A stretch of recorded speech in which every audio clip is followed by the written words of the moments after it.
Okay, welcome everyone.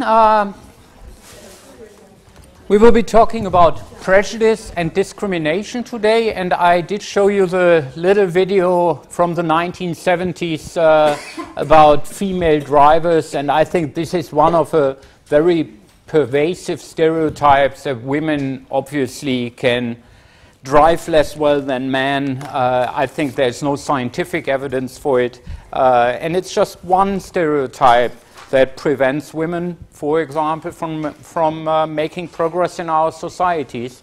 And I will talk about this issue, this topic, a little bit later on in this lecture. Let's first explore the questions from last week. Last week we discussed leadership and decision-making in groups. The model that explains leadership in terms of unique properties or personality characteristics is known as the great person theory. Yes, correct. And you are among the 93, so almost all participants who got this one right, the great person theory.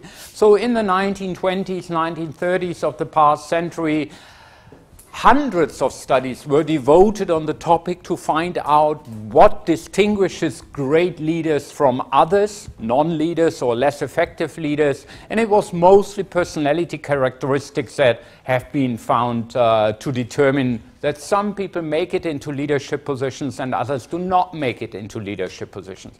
There's one thing I would like to briefly mention as we are all in this euphoria because of the memorial of, or the funeral of Nelson Mandela yesterday.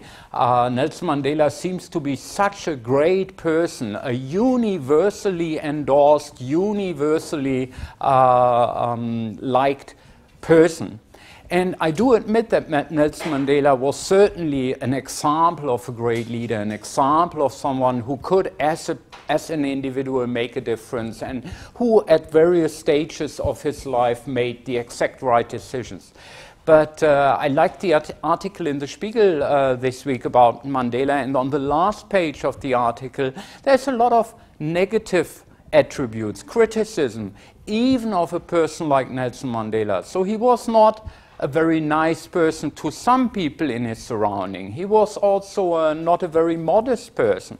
Even the greatest leaders that we know in some areas of their life have had some problems. Martin Luther King, for example, cheated on his wife, which for community priest was not something you would expect him to do. He also cheated on his PhD. So he did a PhD, and later it was found that he used some material he shouldn't have used. Although Martin Luther King is such a great person who achieved so much for the civil rights movement in the United States of the 1960s, and of course, his I Have a Dream speech is a famous example of how, as a leader, you should address followers and can inspire them and work with a vision to gain the endorsement of your followers. This does not mean that someone has to be a great person in all areas of their lives. Okay? And therefore, researchers looked more into leadership behaviors, properties, and then situational models. I briefly discussed the research by Lippitt and White, who manipulated leadership styles of leaders in children's clubs. Which one was not a leadership style manipulated in these studies? Autocratic, democratic, success-oriented, or laissez-faire? Yes, please. Success-oriented. Success-oriented. Correct. And again, almost everyone got this one right. Which one is not a factor that affects the leader's situational control? Who remembers the model that we discussed? Who came up with the LPC scale and this model that determined when people orientation or socio-emotive leadership or task orientation would be better?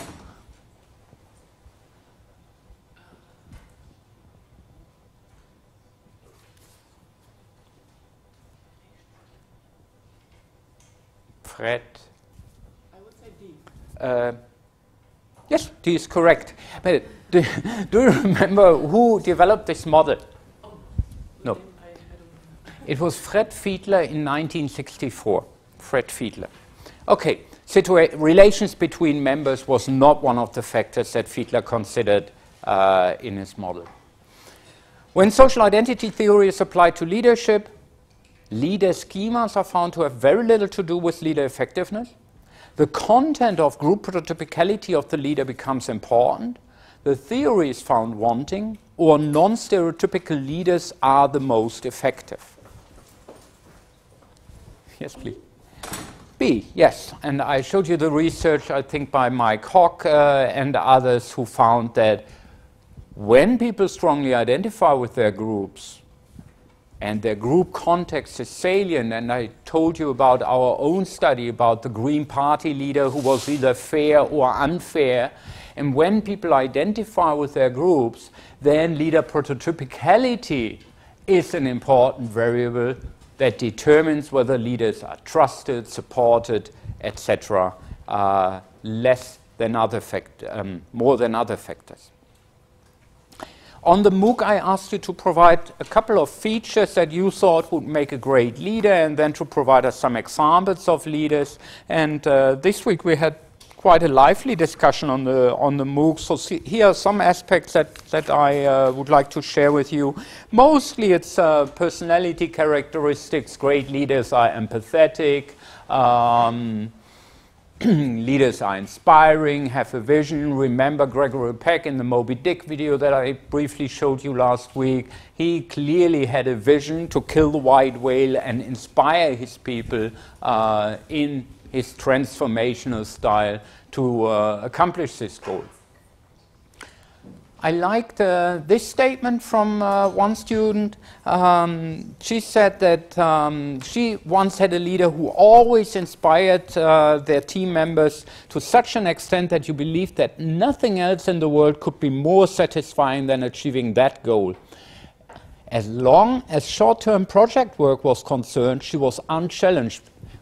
But seeing her every day as the leader of our department, I began to realize that she wasn't interested in other opinions at all. And with some objections, I was fascinated how manipulative people can be. And then I think she nicely summarizes what current research would also emphasize. I think an effective leader has to be inspiring and motivating. A good leader should also be caring and interested in the well-being of his employees. So effective and good leaders are not necessarily the same thing. And ideally, effective and good leaders are the ones who are both task-oriented and interested in their people, interested in the well-being and caring about the people we lead.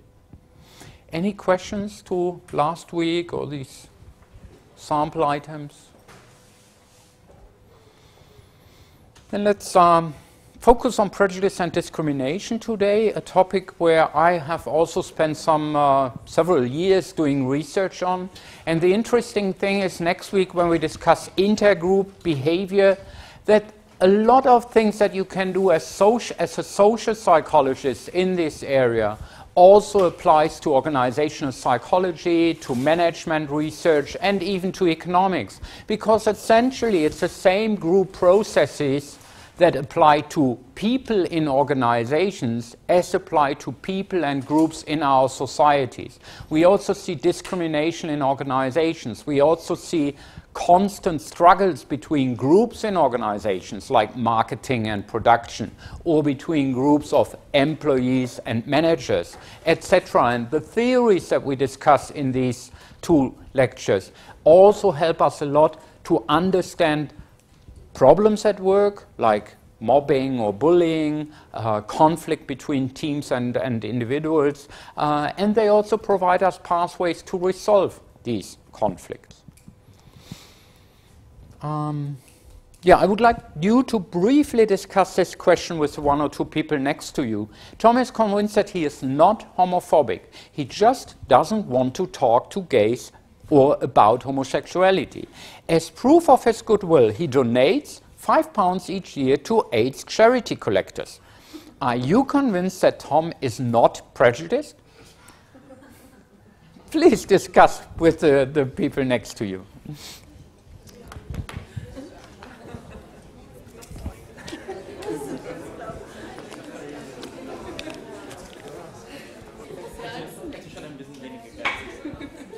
Okay.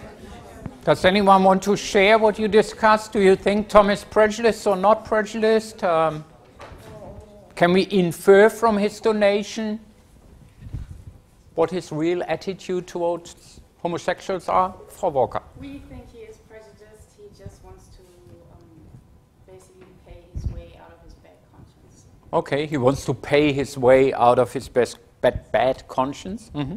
Thank you. Any other comment, suggestion? Yes, please. I would also think that it's his goodwill to donate for an AIDS charity.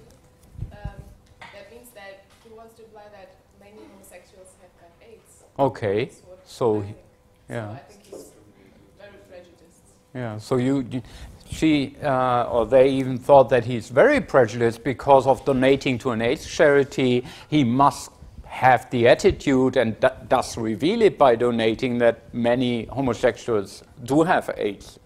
Yes, please. Yes. But isn't it also a prejudice to say that he donates because he has bad conscience?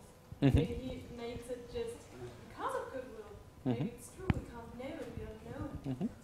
So we don't know whether he donates because of real goodwill, real altruism, or because of his bad conscience. And maybe we are wrong by accusing him of having prejudice. We simply don't know. Mm-hmm. Someone? Yeah. Okay. So let's move on and explore the issue a little bit more thoroughly. So today we will discuss the nature of prejudice and discrimination. We will focus on some specific forms of prejudice, mostly ethnic prejudice or racism, and a little bit we will also talk about sexism. We talk about subtle ways of expressing our prejudices. We talk about the effects of stigmas on the victims of prejudice, and at the end of today's lecture we start talking about theoretical accounts of why prejudice emerges, and we continue talking about these reasons next week. So we start by talking about the nature of prejudice. We differentiate between prejudice and discrimination. We talk about more modern and subtle forms of discrimination and prejudice, effects of prejudice on target groups, and then some explanations, theoretical explanations. The first statement I'd like to make is a pretty strong statement. It says that prejudice is ubiquitous. It affects all of us, both majority group members as well as minority group members. And think about ethnic prejudice. Prejudice about, say, foreigners who are living in Germany, not born in Germany, people with Turkish background or other backgrounds. And this statement says prejudice is everywhere, and it affects all of us, whether we are members of the German, white, Caucasian majority, or whether we are Turkish people or people from other immigrant countries. And to demonstrate that this statement is true, a rich source are the opinion polls, the opinion surveys. And one survey which is done every 2 or 3 years is a so-called Eurobarometer. And every other year or every 5 years or so, the Eurobarometer also contains questions about prejudice against ethnic minorities in the respective country. These questions are, for example, in our country there are simply too many foreigners living here. Or the foreigners living in our country abuse our social security and benefit systems. And people can agree or disagree to these items. So say, yes, this is true, or no, it isn't true. And there are 6 items in total, and if you average them, people can be very prejudiced with an average number of 2, or very low in prejudice with an average number of 1. And here are the results from 2 Eurobarometer studies in 1997 and 2000. In each year, about 15,000 people were surveyed. from these 15 countries. So if you randomly draw about 1,000 people from Germany, that makes a roughly representative sample. So these 15,000 people are representative for the European population in 1997 and 2000 in these 15 countries. The darker bars are prejudice levels in 2000, the white bars are prejudice levels in 1997, and basically the correlation between the 2 years was very strong. The rank order between countries was higher than 0.80. So people in Greece, Belgium, Germany, Denmark or France were more prejudiced in both years than people from Sweden, Italy, Finland or Spain. We also see some variation. Some people or some countries go up, other countries go down in their prejudice levels between 1997 and 2000. But you also see that there's not a single country which levels are very low, where no one agrees. And even in the countries with the highest prejudice rates, Greece, Belgium, Germany or Denmark, it isn't the case that everyone agrees to every statement. But on average, people agree to these statements, to 3 out of 6 statements in these countries, and maybe to only 1 or 2 of these statements in those countries. But it says that prejudice is ubiquitous. In every of these countries, there's some level of prejudice. Now, the problem with prejudice, with attitudes, if people agree to say statements such as there are too many foreigners in our country, is that they could potentially be dangerous. They can foster negative consequences from lowered self-esteem to genocide. And in Germany, over the last decade, we have observed a lot of hate crimes.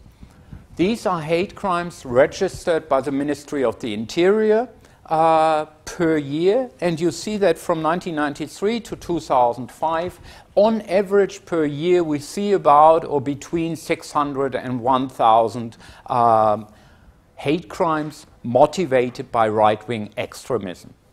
If we only look at the or if we look at the past 20 years, from 1990 to 2011, there were officially 60 deaths because of right-wing or racist violence. 60 people were killed. That on average, 3 people per year were killed between 1990 and 2011 because of right-wing extremism or racist violence.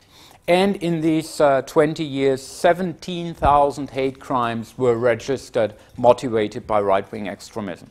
And this is not graffitis on the wall. This is hate crimes that involved beatings up to murders, murders of foreigners, simply because they were not members of the white majority. We can differentiate between 3 components when we talk about prejudice. Prejudice itself can be labeled the affective component. Stereotypes are our cognitions, our beliefs, and discrimination is the behavioral component.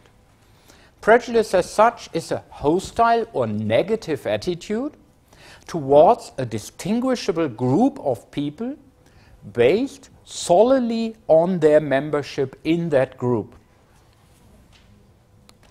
Prejudiced people direct their prejudice towards members of the group as a whole, ignoring distinguishing characteristics. And I think if we are honest, this happens to all of us from time to time. If you think about Asian people, we have a clear picture about how Asian people look like.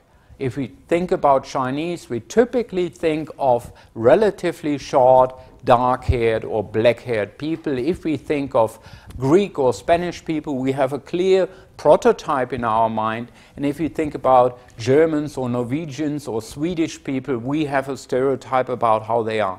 And prejudice is typically not about physical characteristics, but about characteristics, personality characteristics, behaviors, and we completely ignore that there's huge variation within all these groups. Yes, please. I just want to ask about the Asian people. I mean, is it really a prejudice that Asian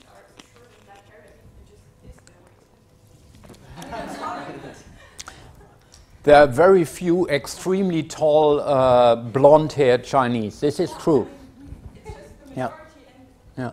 This is absolutely true, but what we typically do is we ignore, even with respect to these physical characteristics, we completely ignore that there is nevertheless immense variation. Over the last 3 years, I've variously taught in leadership courses at Goethe Business School with people from China Development Bank. There were about 35 to 40 people in each of these courses, and they come from the whole of China. So you have people from Inner Mongolia, you have people from Tibet, you have people from Shanghai or Beijing, and they look completely different. When you are in this room and you look at these students or participants in these courses, you see that there's much more variation than we typically assume. And of course, with physical characteristics, we can also easily verify whether our attitudes are roughly true or not true, like with hair color. I think I've never met a Chinese person who was blonde. But with these physical characteristics, we could easily verify that our attitudes are true or not true. With personality characteristics, it's different. It's much more different to verify, and because of our limited information processing capacity, we look for confirmation. We also look for dissonance reduction purposes. We also look for confirmation, and we engage in selective information processing, etc. Yes, please.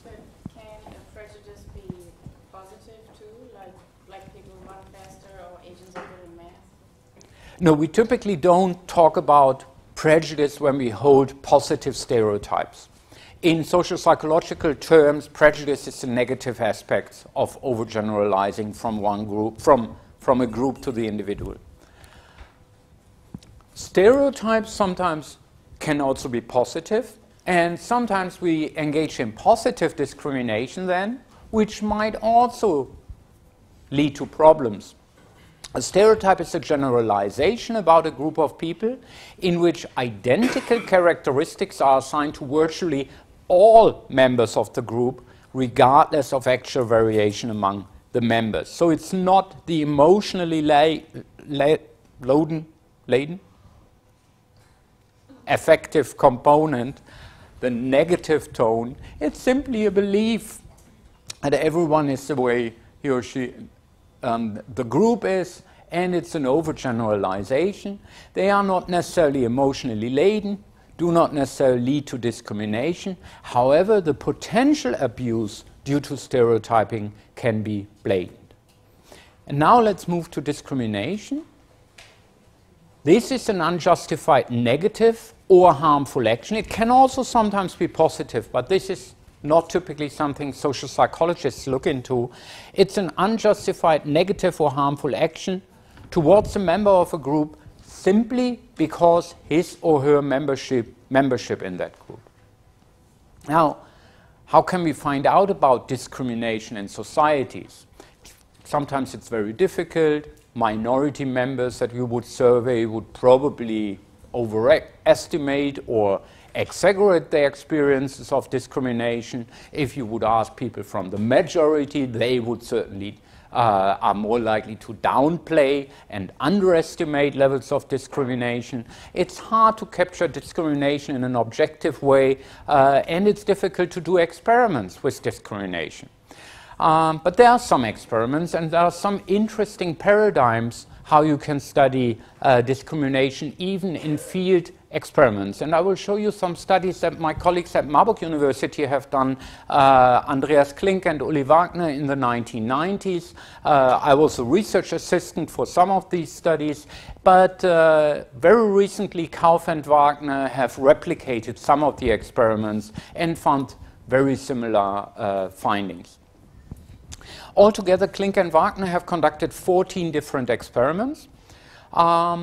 In experiment 1, for example, they asked 80 passers-by in the city center of Duisburg about the way to the station. Okay, so a person approached a passerby and ask, can you please tell me where the way to the station is? The manipulation was that the woman asking for the way was either dressed with an oriental headscarf or was dressed in a European fashion.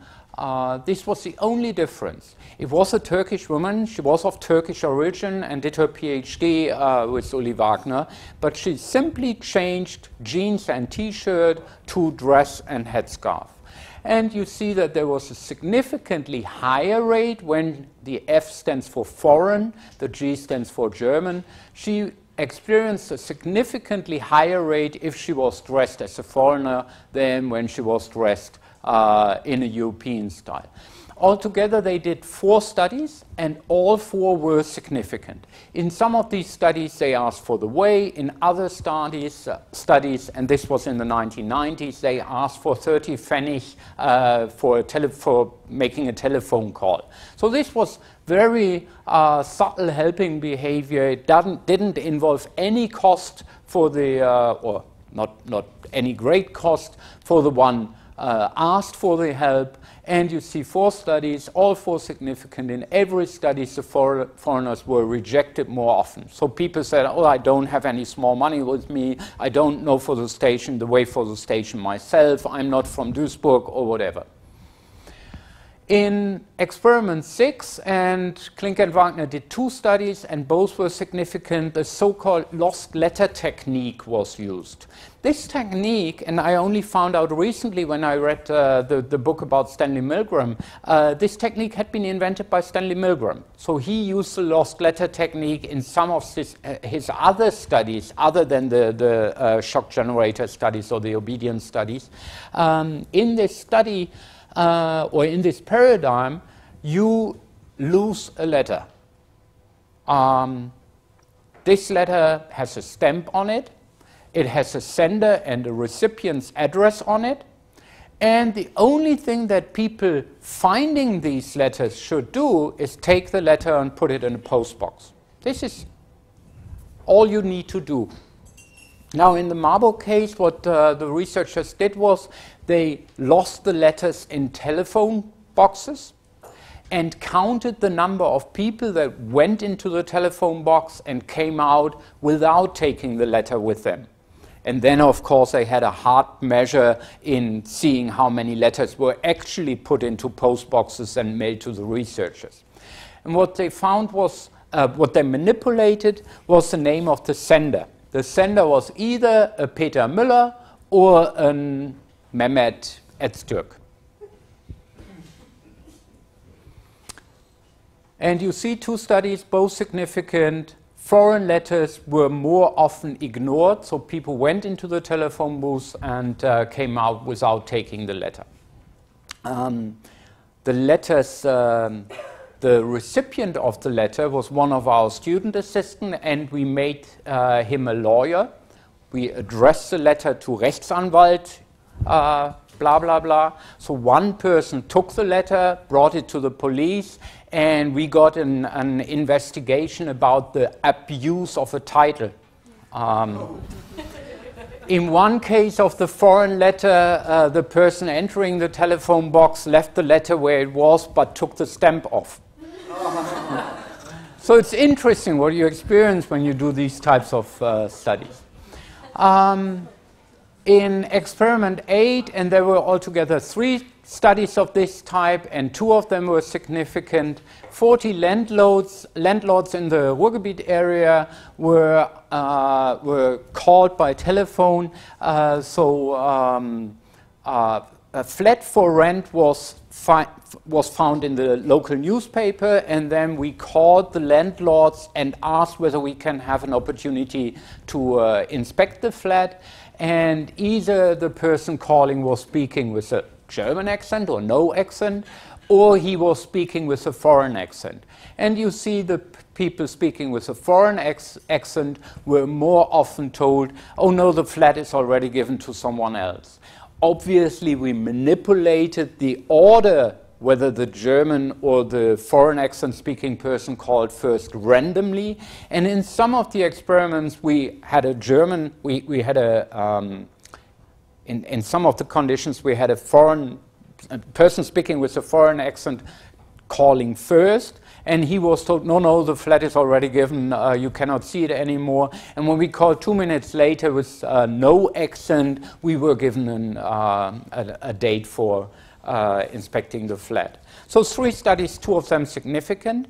The one study that was not significant didn't show the effect in the different direction. Of the 14 experiments that were conducted and included in the Klink and Wagner paper, 9 were significant. Not a single study was significant in the opposite direction.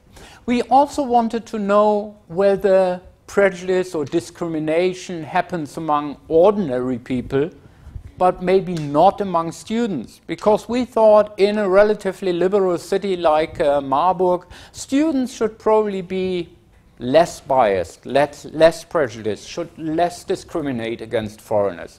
And in the student Mensa in Marburg, there was this opportunity to announce opportunities for giving people a lift over the next weekend. So sorted by postcodes, you could announce that you would be willing to take 2 people with you on your next trip next Friday to Hamburg, and you were asking for 10 Deutschmarks as a contribution to the cost for fuel. And we made the exact same offers, same direction, same price, same start and leaving times, either by someone with a German name or by someone with a foreign name. And again, in this study, students were accepting the offer made by a German sounding name or by someone with a German name significantly more often than when the same offer was made by someone with a foreign name. So from these 14 experiments, we can see that if you wear a non-European dress, if you speak with an accent, if you have a foreign name, you are at a much higher risk in Germany to be a victim of discrimination, to find it more difficult to get lifts home, find it more difficult to find a flat, and if you lose a letter or need a little bit of help or providing directions, the likelihood that you are refused, rejected, or ignored is higher if you are, say, a Turkish person than if you are a German person. Yes, please. How much higher? How much higher is the risk? This is an interesting question, and I must admit I simply don't know. I remember Klink and Wagner did a meta-analysis across all 14 studies, and I think they found a medium-sized effect. So medium-sized effect may mean 0.3, 0.4, maybe 0.5. This was the effect size. And it means it's a substantial effect size. If we get effect sizes of 0.5 or so in clinical treatment, sometimes we are very happy and offer this treatment to hundreds and thousands of people. So it's a substantial treatment, but I cannot say twice more, as much more likely or 3 times more likely. This I cannot say. Yes, please.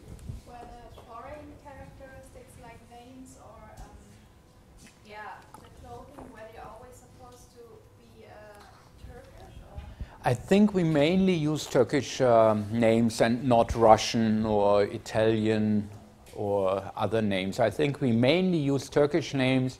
Our rationale is, or was at that time, the Turkish group was and still is the largest ethnic minority in Germany, with about 3 million people of Turkish origin living in Germany. So this is a big group that is probably also at risk to suffer from these problems most often.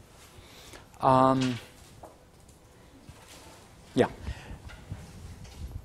I think maybe in 1999 or shortly before, afterwards, I also did replications of these studies. And what we, for example, did was we lost a letter, again with a German or a Turkish name, and then we followed the people who were not taking the letter and asked them on the next street corner to complete a little survey for the University of Marburg for an opinion poll.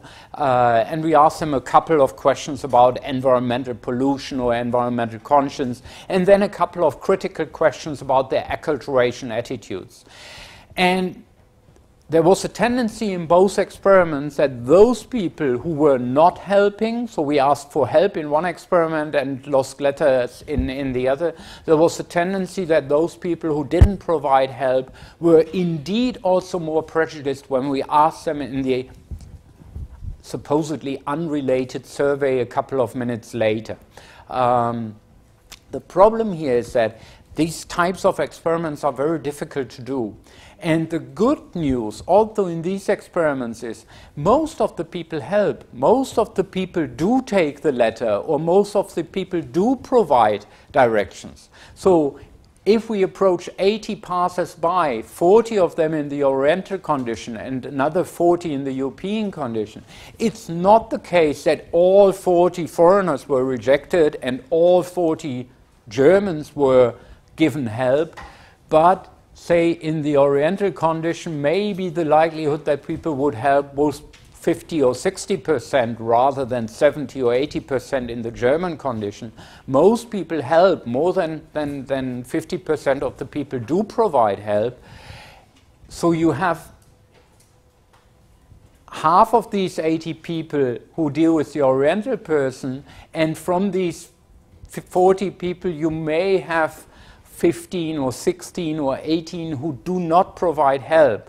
So the likelihood that you find differences between this rather small group and the others, you need a lot of statistical power, would need a lot of statistical power, large difference to make these effects significant.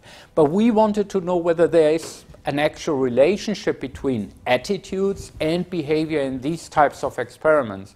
Because every single experiment, of course, could be criticized. Maybe people left the letters where they found them with the foreign names on them because they had a specific expectation that the foreign person would be more likely to come back and look for the letter for some reasons. So some people who you would approach after they don't accept an offer from a foreign student or don't make an offer to have a look at a flat when a foreign person may have very rational explanations for them. So you cannot be sure that all these differences are due to prejudice. And therefore we wanted to conduct these extra experiments or additional experiments, and we at least found some tendencies that this was true, that there was a relationship between people's attitudes and their behavior. Yes, please.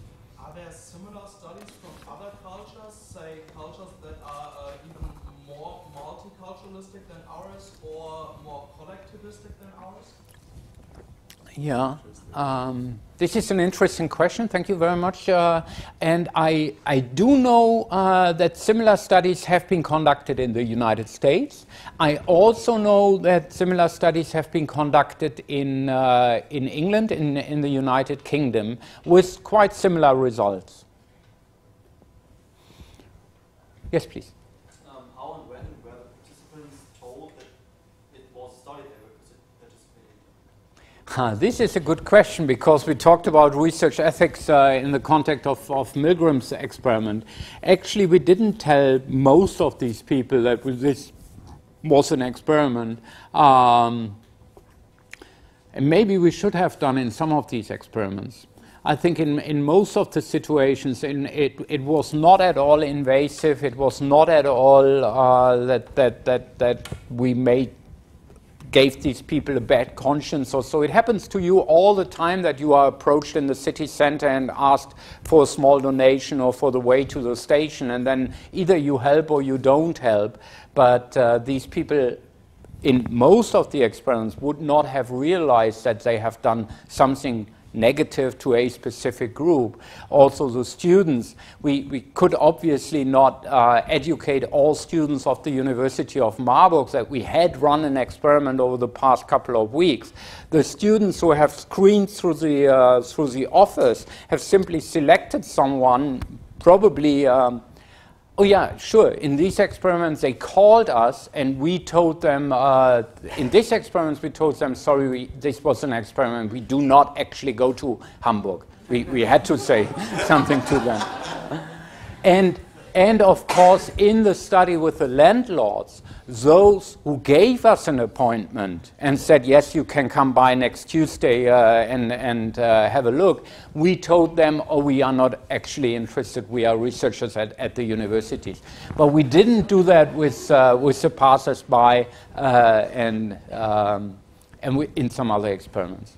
But it's an interesting question, and maybe if we would do the experiment today, we would think about this more than we did 15 or 20 years ago. Okay, basically, prejudice is an attitude about a social group which may or may not be expressed in behavior, such as the overt discrimination that we've just seen. The most pervasive stereotypes and prejudices are based on sex, race, ethnicity, age, sexual orientation, as well as physical and mental handicap. In most, at least Western nations, legislations and social attitudes have significantly reduced these prejudices in the recent years.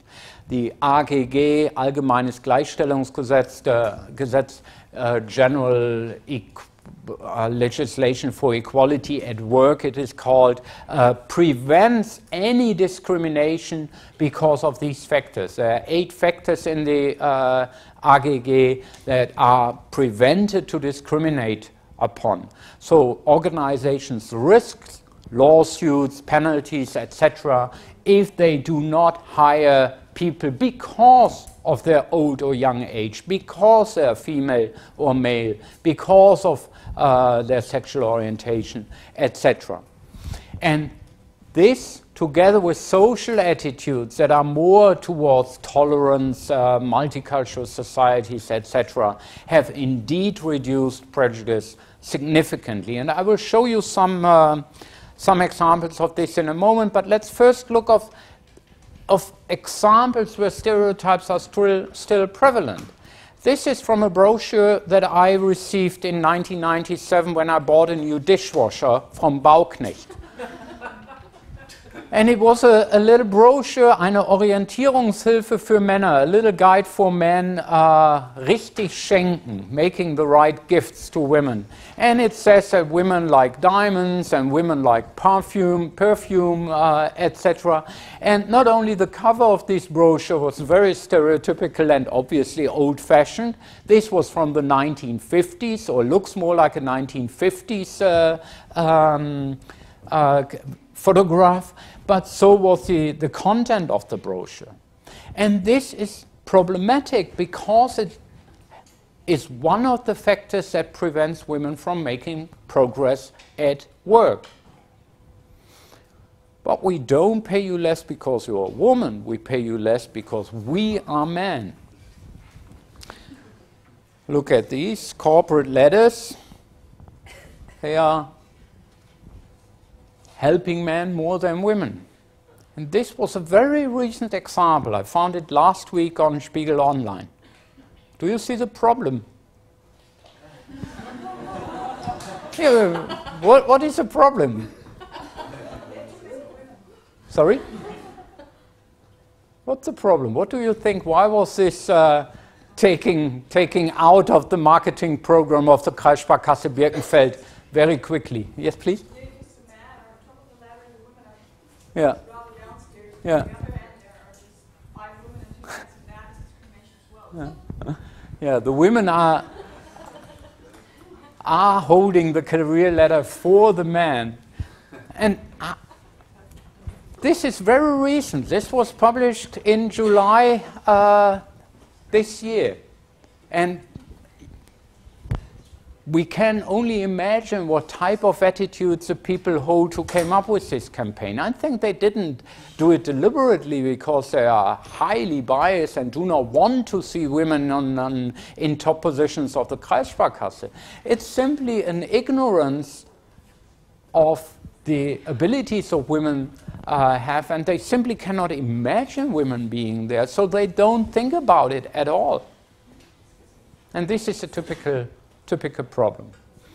So as I already said, legislation and social disapproval have inhibited the more extreme expressions of prejudice. it's more difficult to detect if it's expressed covertly or in restricted context. It may almost go unnoticed when it's embedded in everyday assumptions, language, and discourse. I don't know whether you've heard about the university, was it Leipzig or Halle or Erfurt or Jena? One university recently announced that they are always using the female professor term, Professorin, when they talk about Professoren. In any of their meetings, legislation, rules, Studien- and Prüfungsordnungen, they always address Professoren in the female version of the name. And this may be an important step forward, because still today, when we talk about a doctor, a professor, a lawyer, we think male. We think about male people who are holding these occupations or positions, and typically it's high status positions that are labeled with the male version of the name. Same is true for other countries, but it's a little less so for countries with more gender neutral language like the English. This is data from a project Group-Related Enmity that Wilhelm Heidmeier and their colleagues conducted between 2003 and 2012. Actually, the first phase of the data collection was in 2002, and then for 10 years on an annual basis, they collected data from representative German samples of about 2,500 to 3,000 people at each wave about a number of prejudice areas or targets of prejudice. Like prejudice against ethnic groups, anti-Semitism, racism, sexism, but there was also items in the survey about prejudice against homeless people or unemployed people. This is just an example of the findings. Heidmeier and colleagues, and I was part of this project team for some years, were interested in the syndrome of group-related enmity. Are there some people who simply have negative attitudes about all these groups, irrespectively of what of any individual's characteristics of these groups? What are predictors of some people being more biased than others? And are there differences due to economic or other changes in context or in society? You can see that for almost all factors, for the first 6 or 7 years, there was some decline. The linear trends were in favor of decreases in prejudice and anti-Semitism and sexism. This was at times, particularly these years, were at times when the German economy was making progress. And you see that from 2008, 2009 onwards, in some of these attitudes, particularly prejudice and racism, we see that there's an increase again. And you know that in 2008-09 there was a financial crisis kicking in and leading to slightly higher unemployment rates in Germany again, much more insecurity about the future, etc.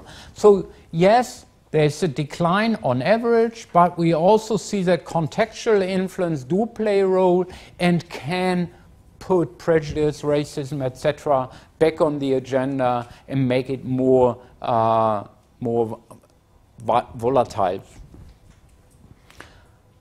If we look at data from the US, Dovidio, Brigham and colleagues use data from general opinion surveys, and luckily enough, between 1933 and 1993, this was when Dovidio and colleagues conducted their own studies, and in these years, general opinion surveys in the US contains the same 3 items throughout these years about what the white majority would think about African Americans. And you can see in 1933, 90% of white Americans said, yes, African Americans are superstitious. Almost 80% said that African Americans are lazy, and 40% said that they would be ignorant. And you see that there's a steep decline between 1933 and 1993. So all these three characteristics were applied to African Americans less and less strongly or frequently over these 60 years. The question is it a true change in people's attitudes? Or is it just due that we do know what we can say and what we should better not say because of social norms and fear of social disapproval? Yes, please. But for having a message that really says that these attributes are made only to African Americans, wouldn't you have to take the difference between rating an African American in these three categories and rating somebody from your own ethnic group? Okay, that's a very interesting criticism, and I think it's a fair criticism. So probably rather than just asking about one ethnic group, maybe in these surveys other ethnic groups were also surveyed, or maybe whites were also surveyed about their typical attitude about a typical white person. I don't know. If they had done this, it would be interesting to report different scores. To what extent do we think that African Americans are more lazy than an average white person? That would have been interesting. And I'm just thinking whether it would have made any difference. I think it's still a prejudiced attitude if we think that the majority of African Americans is lazy or are lazy, even if we would think that our own group is lazy to some extent as well. It would still be a negative trait that would be applied to a group as a whole, irrespectively of the variation within the group. So it's still good that fewer people think African Americans are lazy today than they thought 20, 30, or 60 years ago. Yeah, I just Yeah. thought Yeah. it's not really like saying that it's because of their group. Mm-hmm. Yeah, it's we would need a baseline or a comparison standard. That's true. Was there another question? No.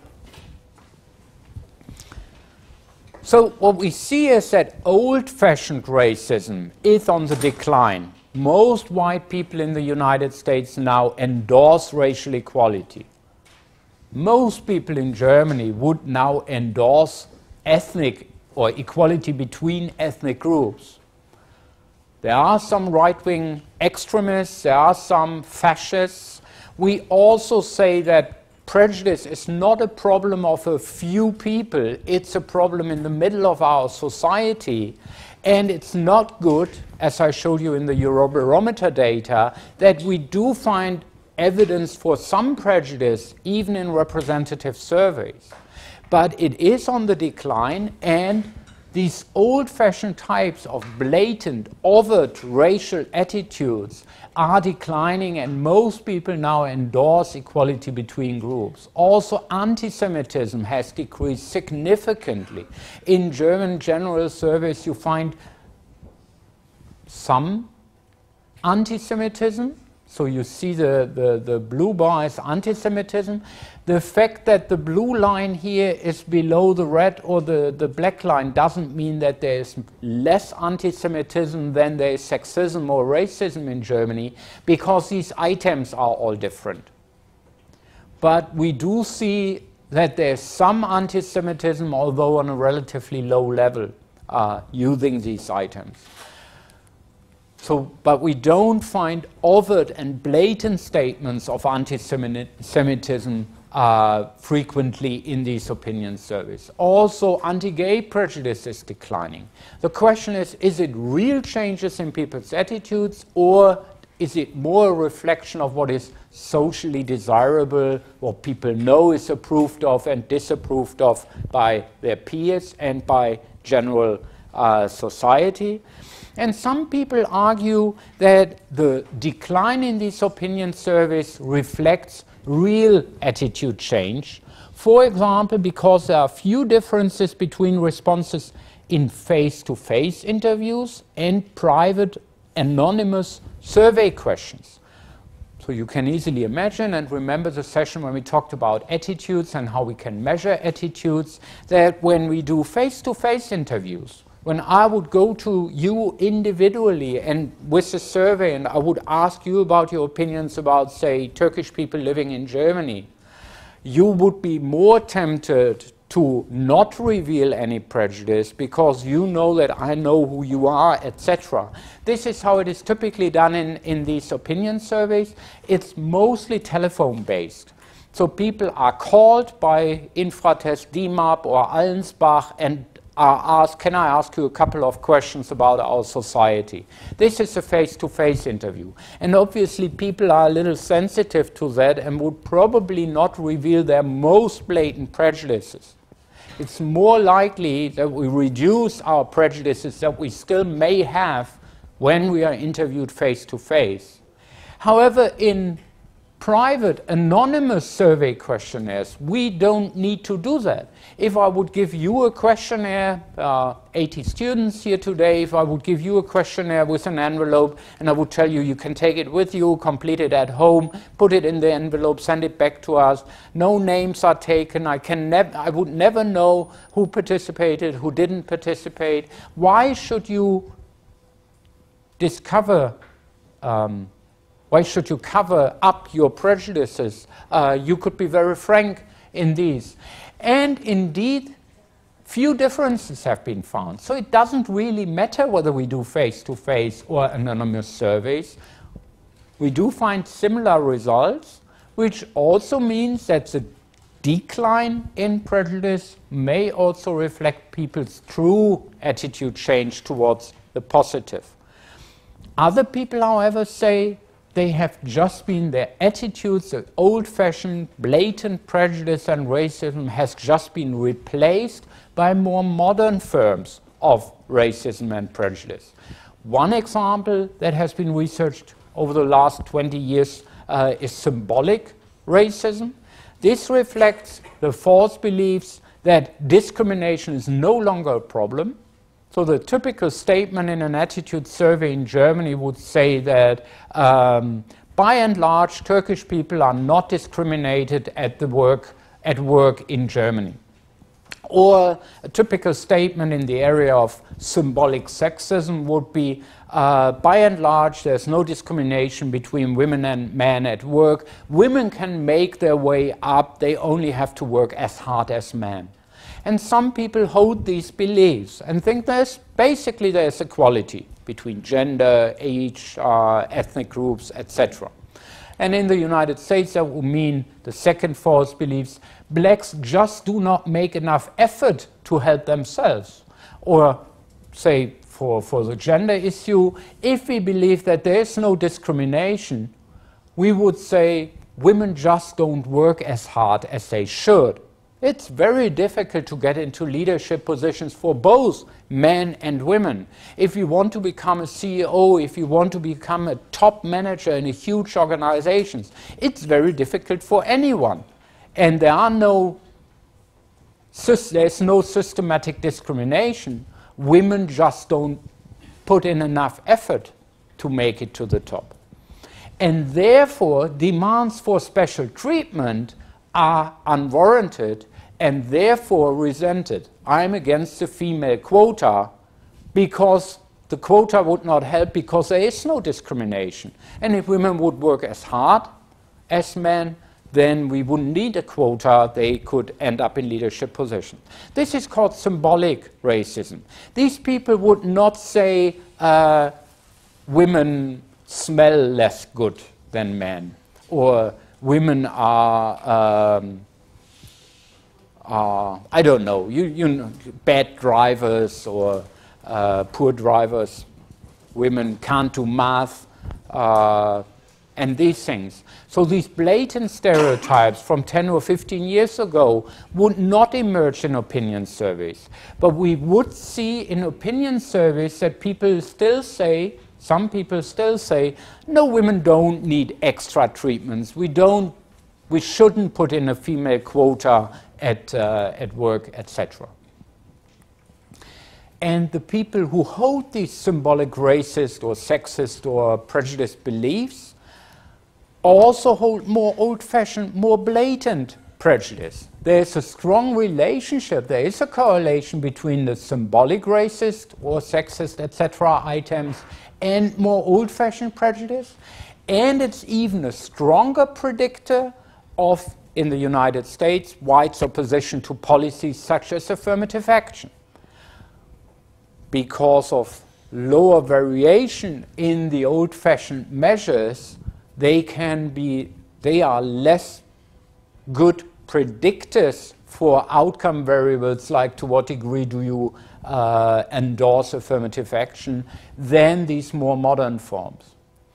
There have also been similar concepts for sexism. For example, neo-sexism is like symbolic racism, the new concept that has been invented by researchers to still tap into people's prejudiced attitudes.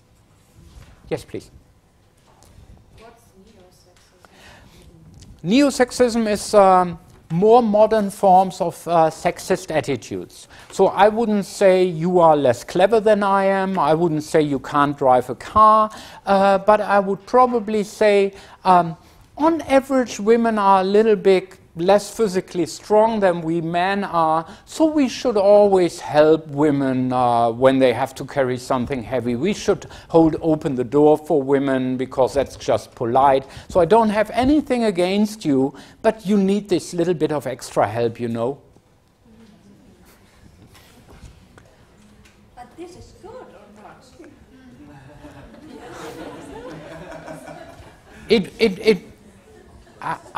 I think the thing is, I should help everyone carrying something heavy equipment, whether he is male or female, if this person is less physically strong than I am.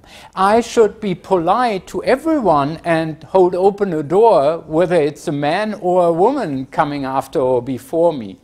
And the thing is that the people who hold these attitudes that on first glance look so positive. Oh, I like women and I'm helpful to them, and I think we should be a little bit old-fashioned and be polite and chivalrous,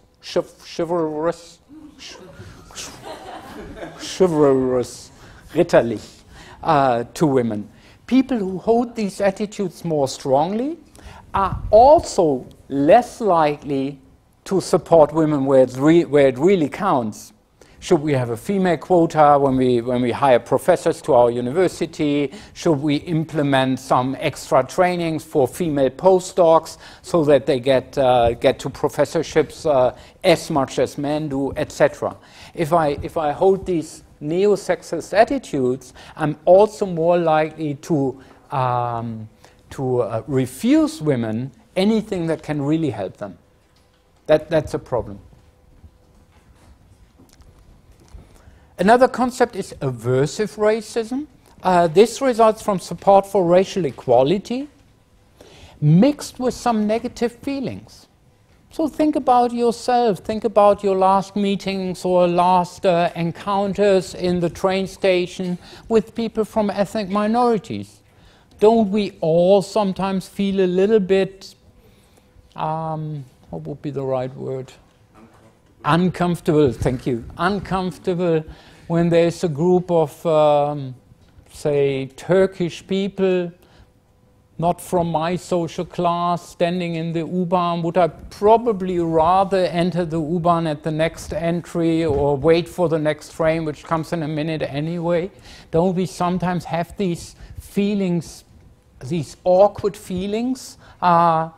I don't have anything about Turks or Chinese or Polish people, but if Polish people are around, I probably should look for my watch and mobile phone, and same with the Italians, isn't it? Yes, please. Would we act just in the same way if there was a group of German people standing there? I mean, I would just probably be less uncomfortable if they were not, as you depicted, not from my social class. Yeah. And a bit, I would feel weird with that too. Yeah. And maybe this is unwarranted as well. So if I make this distinction just based on the group membership, how can I decide about social class of the people I don't know? I infer social class from whatever they dress or how they speak. And then I overly generalize negative stereotypes that I have about the group to every single individual I encounter. And this is a problem. So, but with aversive racism, the problem is that people do support racial equality. They do want that Turkish people in Germany can become German citizens. They really want Turkish people to move on the ladder of our social status system, social hierarchy, etc. But we still feel a little bit awkward or uncomfortable when we meet these minority groups. And this leads people to avoid the other group because we feel ashamed of these awkward feelings. We are educated, enlightened people. We are not prejudiced. We are not biased. But we feel a little bit awkward. And because we know we would feel a little bit awkward, we avoid them in the first place, to avoid these feelings that we cannot associate with ourselves. It would lead to cognitive dissonance in a way. I'm a non-biased, non-prejudiced person on the one hand, but I do experience these feelings on the other hand, and because we have these expectations of these feelings that would lead us to experience dissonance, we avoid these other people in the first place. And this then, and this is a problem again, allows us to discriminate against the other group when there are plausible, non-racist justifications for our actions. And this is an example, this is an interesting paradigm that Gärtner and Dividio used in 2 or 3 weeks from now, or sometime in mid-January. We will talk about pro-social behavior, and we will talk about the so-called bystander effect. Bystander apathy, or the bystander effect, is the effect that typically people help less the more other people are around. So this is in some way counterintuitive, and I will tell you where this all originated, and I will tell you about more recent research. This is a typical finding that people help less the more other people are around. One reason is diffusion of responsibility. So there's someone lying on the street. Yeah, he's probably in need of help, but there are so many others. Why should I'm in a hurry anyway. Let the other do. If I'm alone, if I'm on my own, I see a person needing help, and it's my experience of I'm responsible. I cannot diffuse the responsibility among the people who are standing there together with me. Okay? And Gärtner and Dividio manipulated the race of the victim, so they put someone either white or black somewhere where it was clear that this person was in need of any support or help, and they manipulated whether there were no other potential helpers or whether there were 2 confederates of the experimenters standing nearby. And you see that when the victim was white, there was no variation, no differentiation. There was a small difference. You see that people who are on their own help a little less often. I think it's, let's say it's 85%. Then in the condition where other people were around, it's probably 78%. I don't even know whether this effect is significant and whether this effect is reflecting bystander apathy, but you see that there's a tendency towards it. However, you see when the victim is black, there's this huge difference. Almost everyone helps when they were on their own, and this declined to less than 50% of helping behavior when there were others around. Because here you would not have a non-racist explanation. If you are on your own and you see a black person needing help, if you don't provide help, it's very likely that others would call you racist, or that others would at least ask you whether you are somewhat prejudiced against black people. Here in this condition, you can easily say, Yeah, I didn't help because there were the others around. Normally I would help blacks, of course, but I was in a hurry and there were these other people. Why didn't they help? So there was a non-racist explanation possible for these people not helping. It wasn't my responsibility. The others could have done it or should have done it. And this is an unobtrusive way of detecting the effects of subtle or aversive or symbolic forms of prejudice, racism, etc. Yes, please. Does this social fear also explain why blacks were helped more when no other was around, or is this just random and not that significant? I'm not sure. I'm not sure. We should read Gertner and Duvilio's paper again. I would think that the effect from 100 to somewhat like 81 to 4% would be significant. And maybe this is exactly why people help even more in this condition, because they didn't want it to be seen as prejudiced and racist. We already, yes, please. But I think the problem is that when I am alone and somebody needs my help and I'm the only one, then I think it's better to give my help, although I'm not so competent with first help. But there's nobody else, so I should do this. And when others around, I think, oh my God, I'm not so good, and perhaps I will do something wrong, and so it's better to when somebody else helps. Thank you. Yeah, this effect would be called fear of social blunders, or also evaluation apprehension. And I will talk about this when we talk about the bystander effect in more detail. There are at least 3 effects that lead to bystander apathy, and all 3 explanations could be used here. Yeah. Diffusion of responsibility was an example. Thank you. Yes, please? The study was in the United States. Yes. Was it replicated sometimes with the other way around, with black people finding a white and a black guy like before? I'm not sure. This is interesting. This would be interesting. I'm not sure whether it has been replicated. Maybe we should do something together in your bachelor thesis. We go to Offenbach and put Germans in a Turkish community and see whether they receive any help or not. Would be interesting. I tried to replicate the bystander apathy effect in the city of Mainz, and I will show it to you when we talk about this, but this didn't involve a manipulation of ethnic groups. But yes, please. This is not an experiment, but I think 2 weeks ago I read it in the news that there was a white Nazi in America who was beaten up by demonstrants, by white demonstrants, and then there was a black woman who helped him. So yeah, maybe Yeah. it shows that it may. I don't know if it would work the same.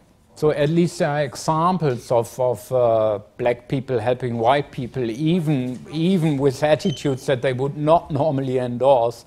But I don't think that there would be any large differences. I think if the experiment had been conducted with an extra condition where the target being white and black, we would probably have found the same effects for black and white people. In general, we find that ethnic minorities have a little less negative attitudes about the majority than the majority holds about minorities. Early research by Clark and Clark, for example, in the 1940s showed that in kindergartens,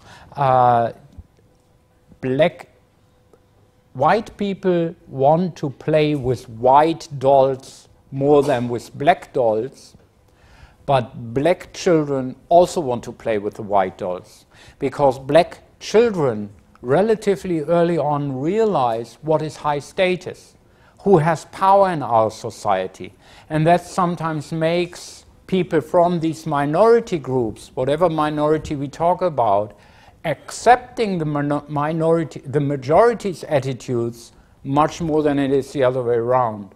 But I absolutely think that there's also prejudice in every group. Latinos in the United States are prejudiced towards Asians, Asians are prejudiced towards blacks, blacks are prejudiced towards whites, and we probably would find very similar effects, maybe with less dramatic differences, but I do think there would be similar effects if, at least in 2013, we would do an experiment manipulating all these groups. Was there another question? Okay.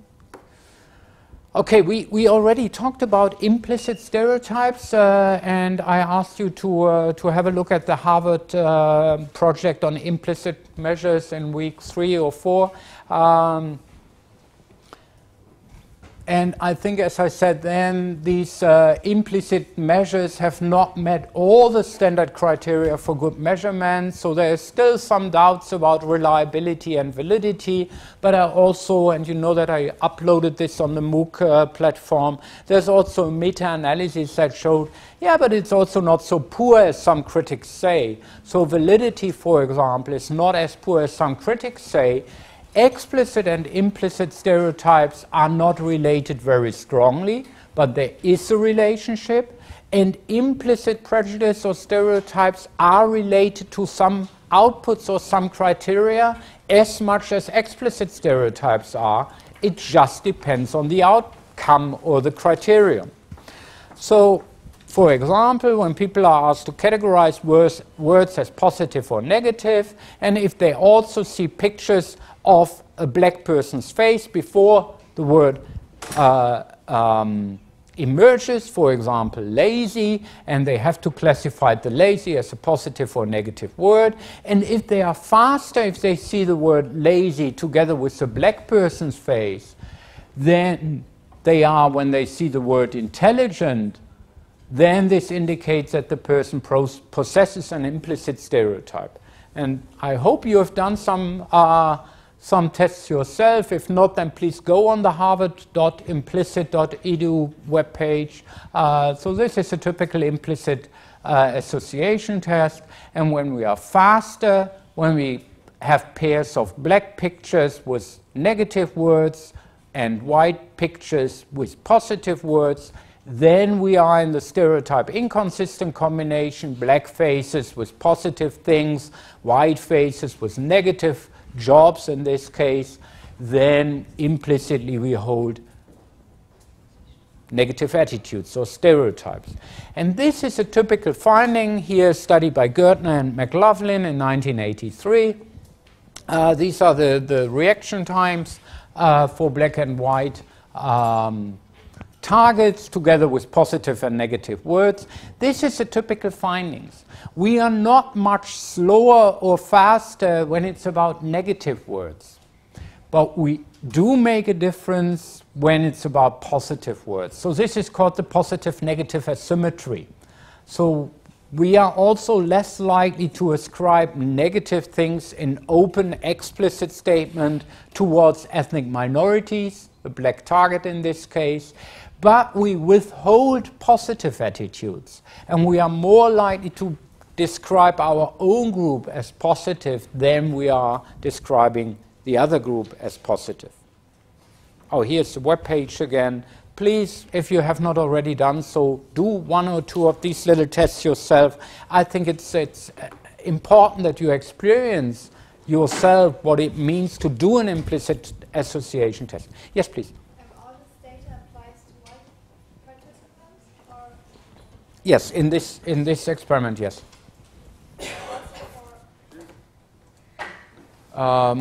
There's certainly data available for black people in the US. So we have used the IAT recently in a study about men and women at work, and what we found that people are a little bit biased towards women as leaders, and they are about men as leaders. But we do find that the same applies for men and women, and I think the same would be true here. I think I did one of these tests in your research groups by dealing with age.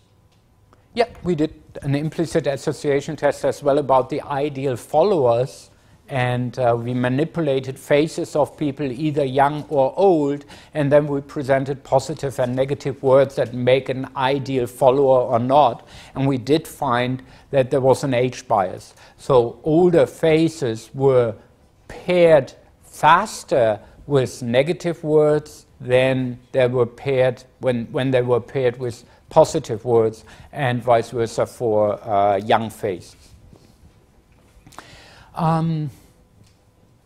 Victims of prejudice can suffer material and psychological disadvantage, low self-esteem, stigma, depressed aspirations, physical and verbal abuse. I showed you the research by Klink and Wagner. You can imagine what happens to people who consistently are denied small help, little help, who are consistently find it more difficult to get a flat or appropriate accommodation, etc. They can be depressed, they can develop low self-esteem, etc. On the other hand, there's this positive effect to the positive discriminated groups. And the classic example is from Rosenthal and Jacobson. This led to the development of the self-fulfilling prophecy hypothesis, or the Pygmalion effect.